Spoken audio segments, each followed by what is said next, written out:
Hello, and welcome to SOULtalk, a space to discover the treasure within. I'm Estelle, Soul Coach, three principal facilitators, and co founder of Soul Learning, a dedicated platform to inner growth and learning. In this episode, I'm excited to introduce Phil Kromka, author of Transcend. He shares how the simple principles of mind, consciousness, and thought shape our feelings, and how understanding them can truly transform our experience of emotions, stress, and connection. Stay tuned.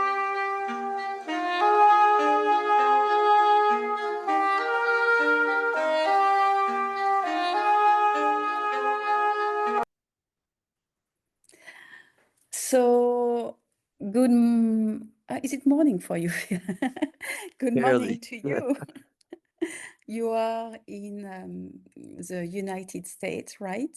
And Phil, can I introduce you, or would you like to introduce yourself? Oh, Well, you go first, and I'll cover anything else that might be of interest. so we are very pleased to welcome Phil Kromka today to this conversation. Phil is a seasoned expert with a rich and diverse background in mathematics, psychology, martial arts, and organizational development.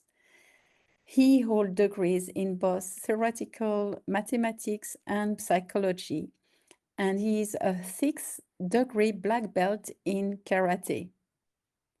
With extensive experience in consulting and training, Phil skillfully bridges the technical and human aspects of organizations. He is an acclaimed author, international speaker, and a dedicated advocate of the three principles psychology, which reveals the profound depths of human experience and transformation. His work consistently demonstrates how understanding these principles can foster clarity, well being, and peak performance in individuals and teams. Thank you for joining us today, Phil. We are delighted to have this opportunity to learn from you. Thank you so much, and uh, I really love being here and having the opportunity to spend time with you and to share some of what I've learned. Right, and as far as my background goes, I would say that it would not be one that is highly recommended to most people.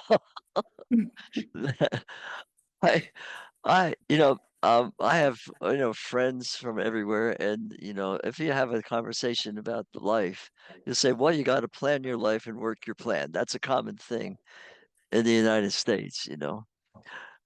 I never had a plan. I had some,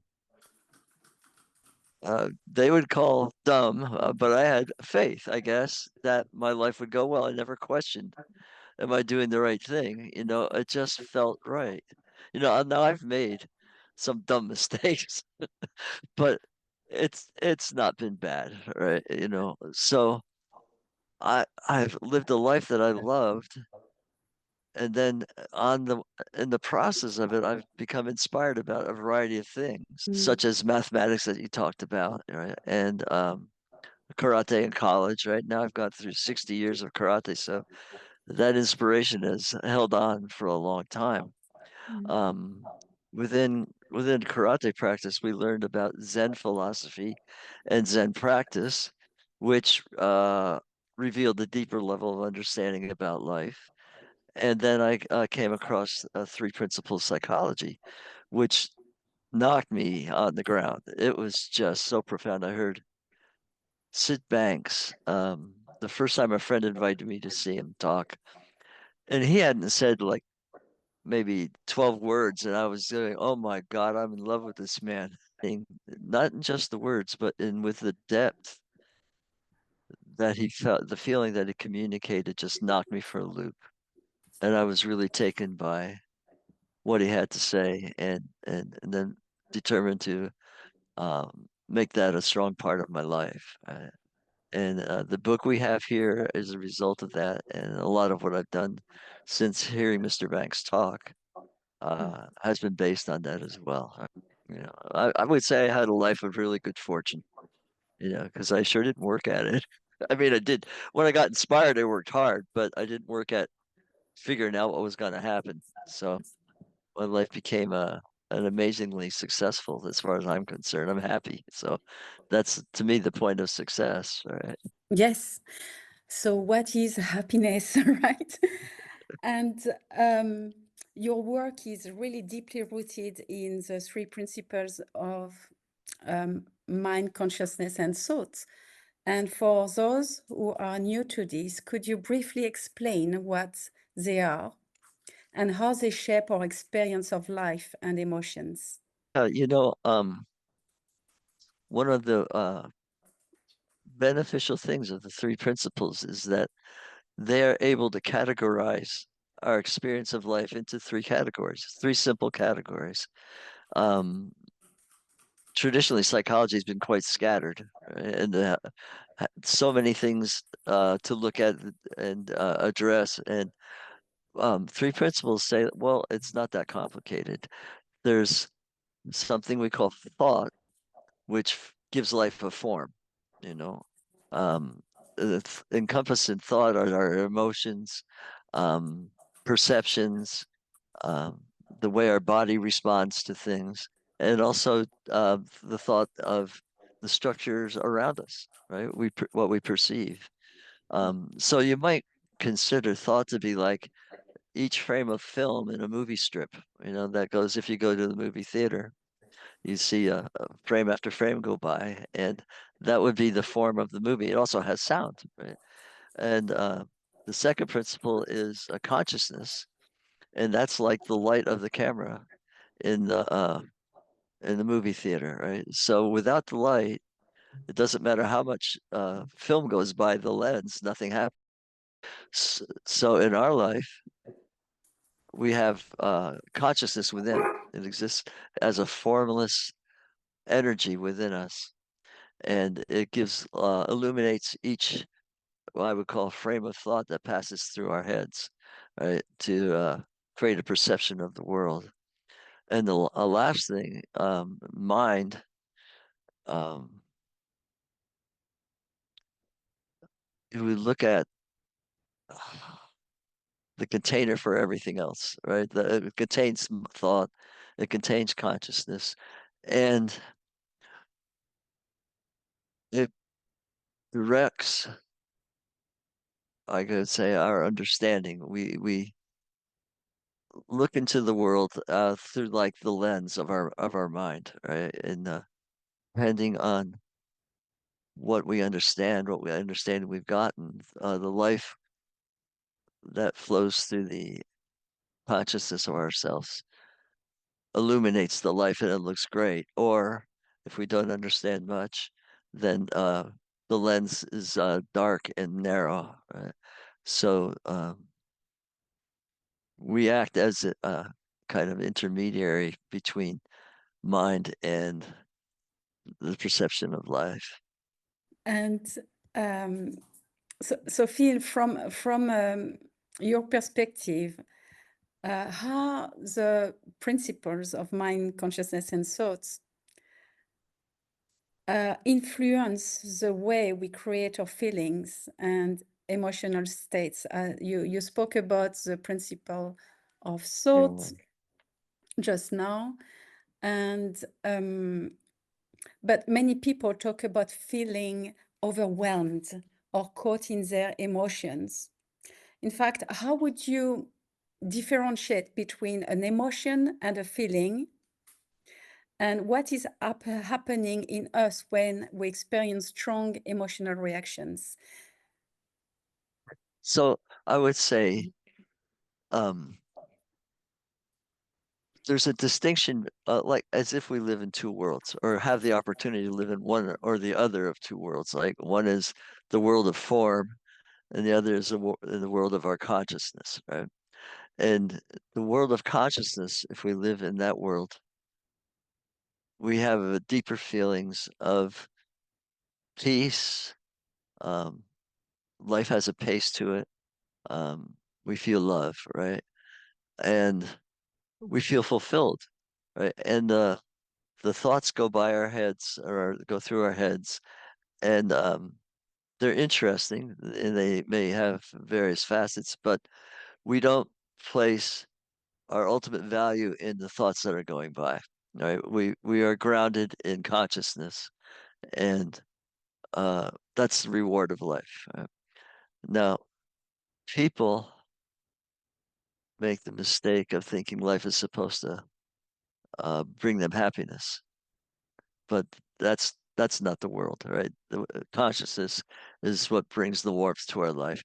So if we have varying levels of consciousness we can have, right, or understanding, which allows more or less consciousness to illuminate our world.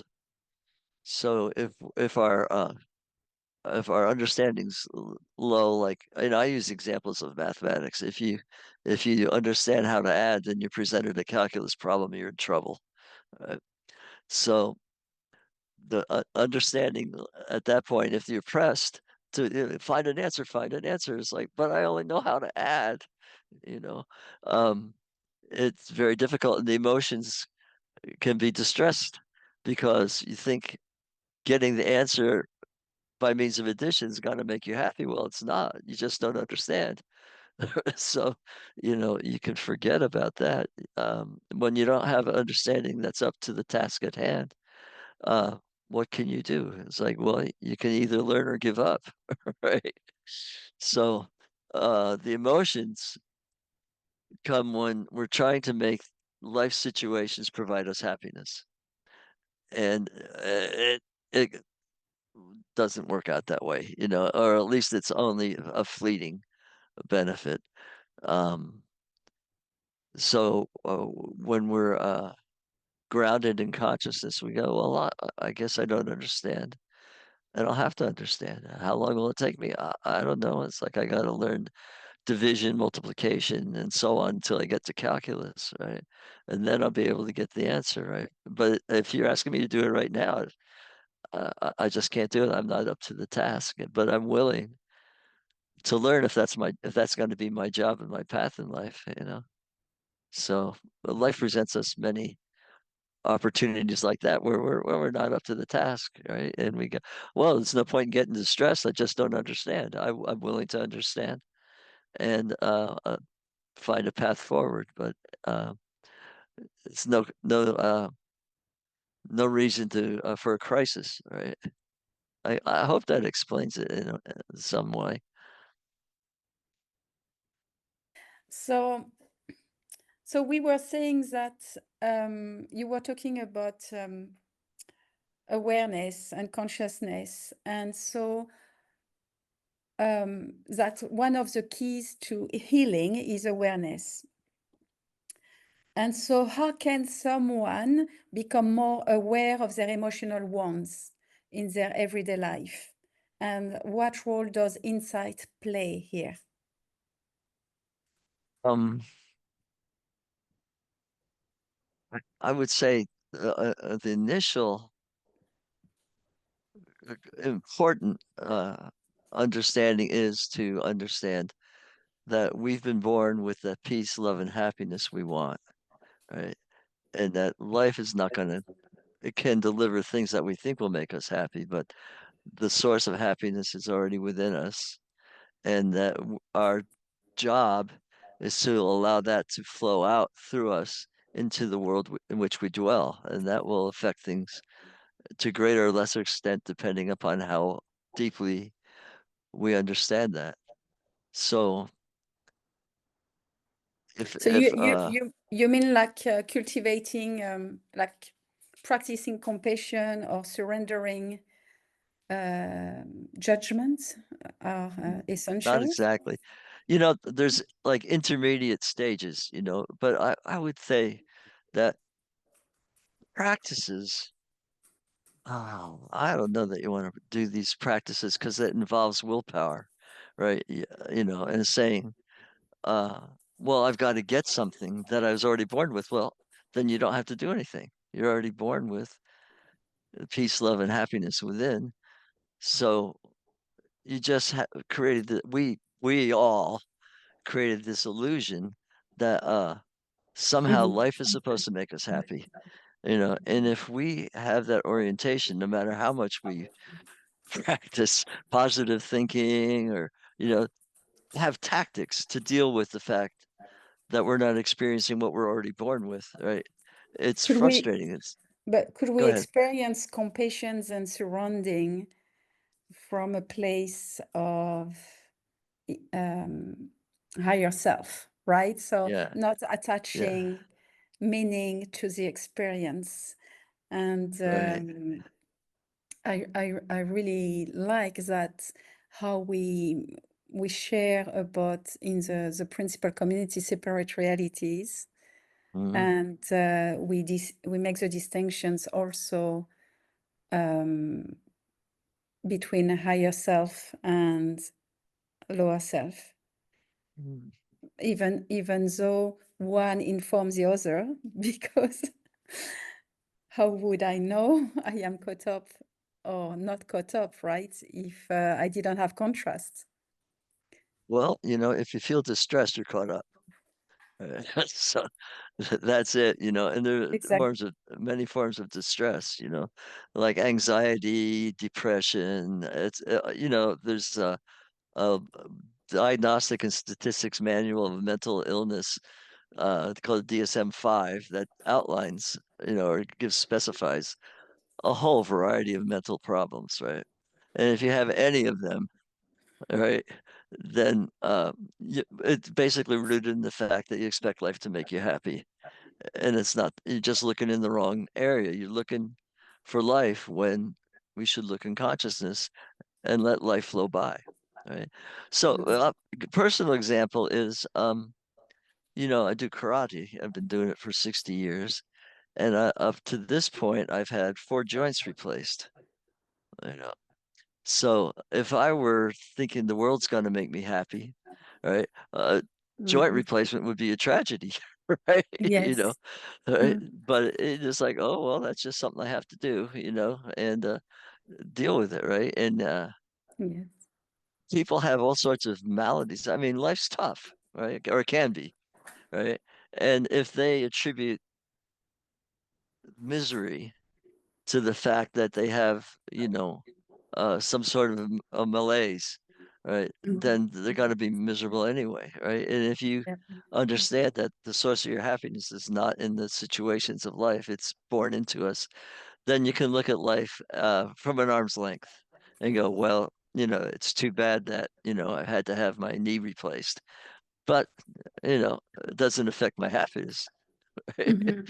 So I just proceed. It's required, and I have to proceed. So, and now I'm still practicing karate. Right? So, um, So Phil, how accepting ourselves leads to true mastery over emotional life yeah.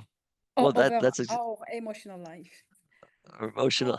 Well, you find peace. It just kind of clears the playing field, right? If you find peace within, then everything else is not on the table for discussion. It's like as far as require the making one at bringing one to peace, you're already there.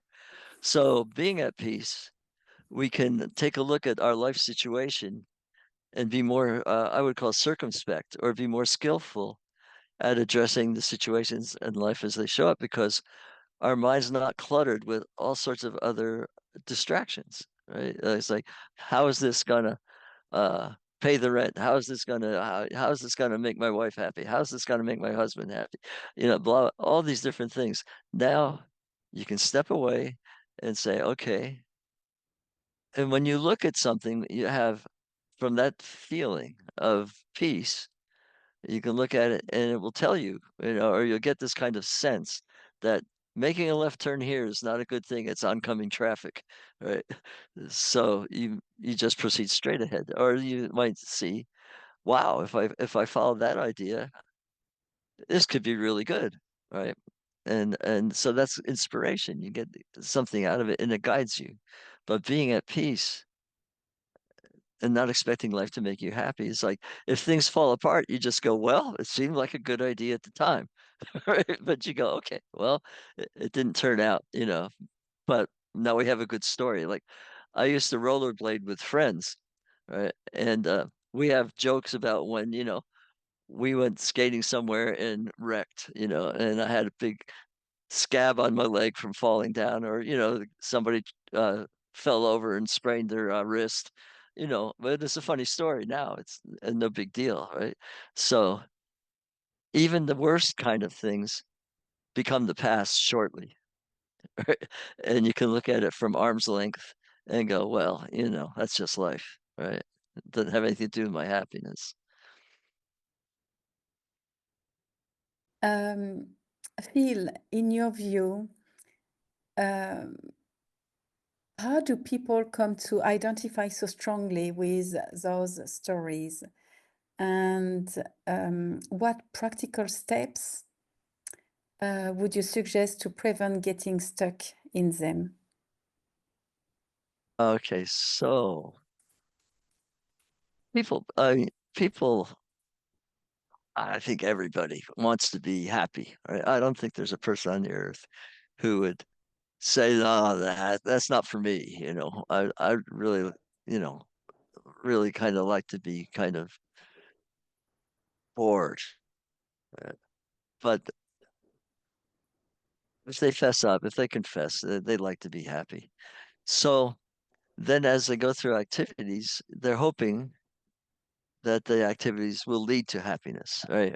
Or they could be happy while they're doing it. It's one of the two. Right? They don't want to be Mhm. miserable. They don't want to be miserable doing it, or they quit, right? So, what gets in the way is thinking that it clouds our ability to perform well, to execute and go through life. Um, well, so in karate, we have exercises they call our forms or kata, right? Kata from Mhm. judo, right? It's like ballet, right? You have the steps you must go through, right? And while we practice, sometimes our thinking gets in the way, and then you make a mistake, right? And you go, whoa, if you then continue to think about the mistake you made, the next step will be worse. it, Mhm. it compounds the problem, right? And so the skill we learn in karate is like you made a mistake, now forget about it, keep going, right? So you Mhm. just clear your head and keep going, right? And in life, it's the same thing, right? The things that we encounter and do, some things that don't seem to turn out too well, right? And if we continue to dwell on it, we'll have a clouded view of the next thing that comes into life. So when uh, we have misfortune of some kind, then the best thing to do is clear your head, right? Dismiss the fact that that happened as best you can, right? And allow a deeper feeling to return of peace. And that will clear vision to life, Mhm. right? And having a clear vision, you can then proceed, right? But any event, I heard a good quote. I said, what was it? Even the worst storm runs out of water, right? So, same thing with terrible things that have happened to us, right? It actually in a moment it's over. And it's just merely us that dwell on it that continue Mhm. the storm, right? Yes. Mhm. Whatever we focus on just grows in our experience, right? Yeah, but Um, yeah, we just allow. We just recognize that the source of happiness is within and not the circumstances of life, and we can take a more clear look at how things are going. Thank you. And from your experience, Phil, so you've been working with organizations, and can you share a little bit the transformations that you've seen in teams uh, after gaining the understanding? It's been very wonderful. Um, Initially, I was a technical instructor at Tandem Computers, and Human Resources put out a notice that said, if you have skills beyond your job description, let us know, and perhaps we can find something that will help the company. So I said, well, I have three principles of psychology. I could offer a stress seminar because in IT, information technology, stress is a big factor, right? It affects a lot of people. So I said, let me put together a seminar I called Eliminating Stress. And they said, okay. And then we put on a pilot course, and maybe 25 people showed up. And human resources said, okay, well, do it when you want to, right? And so I scheduled one. And ever after the first one, the seminar room was full. It was 90 people. And it was usually the last Friday of the month, and I'd schedule it. And it was nice to do it on Friday because people could have the weekend to process, right, of being affected. Um, but just examples, I had one of the participants was getting ready to go to Stanford Medical for major migraine headaches. I mean, like major migraine headaches, and she was suffering greatly from it. And while I was talking, I looked down and she just like lit up like a light bulb, and they went away. Um, and she thanked me afterwards, thanked me profusely, but told me about her situation. She never had to have another physical consultation they're going to do operations on her head, you know, and they didn't have to do that, right? Um, I had, in California, there was a Loma Prieta earthquake. It was a great large earthquake, and disasters all over the San Francisco Bay Area, including a freeway collapse, upper level on a lower level. And one of the participants lost his wife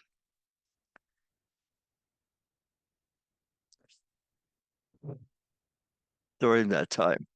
And he was able to get beyond the suffering uh, that put. So those are a couple of examples. Oh, even a really good example is that after a number of seminars, maybe four or five, the corporate body, the people who were participating, petitioned human resources to allow them to bring their spouse, their significant other, to the seminars because they felt it was so valuable.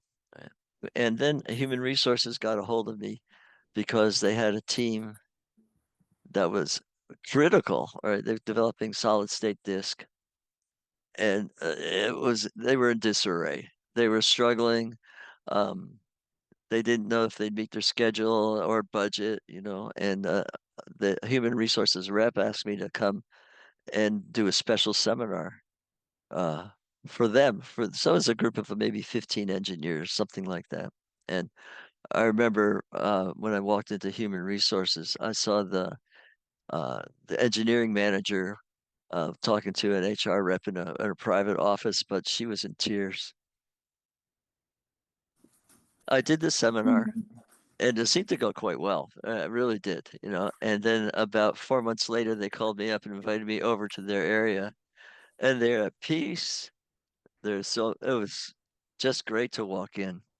And they told me they'd made all the requirements. They had met their budget. They had gotten on schedule, and they were quite happy with the way engineering was in their home. When you understand that people will interact in a very positive and proactive way and synergistic way when their personal issues in life have been handled, right? And I believe that's what my book and my seminars have done. It's like they've cleared the playing board about the misery of life, and the light comes through them, and they enjoy each other and work well together, right? Yes. Well, thank you very much. That was a beautiful presentation and introductions of the principles Thanks and for asking me. Yes. the impact that it has on ourselves and the world around us. And so I would recommend people to engage with your book, Transcend It, and if they Have have you any got it up on your website questions, yet? we Thanks will. for having me today. Thank you very much, Phil. And we'll post this video will be available on YouTube, and we are looking forward to hear about feedbacks. Well, thank you so much for being with us today and watching this very first episode of SOULtalk. I hope these conversations inspire you to be who you truly are and to step into acceptance of the freedom that brings. And if you have enjoyed this very first episode of SOULtalk, please feel free to like it, to share, and subscribe, or to leave a comment below. It's always a pleasure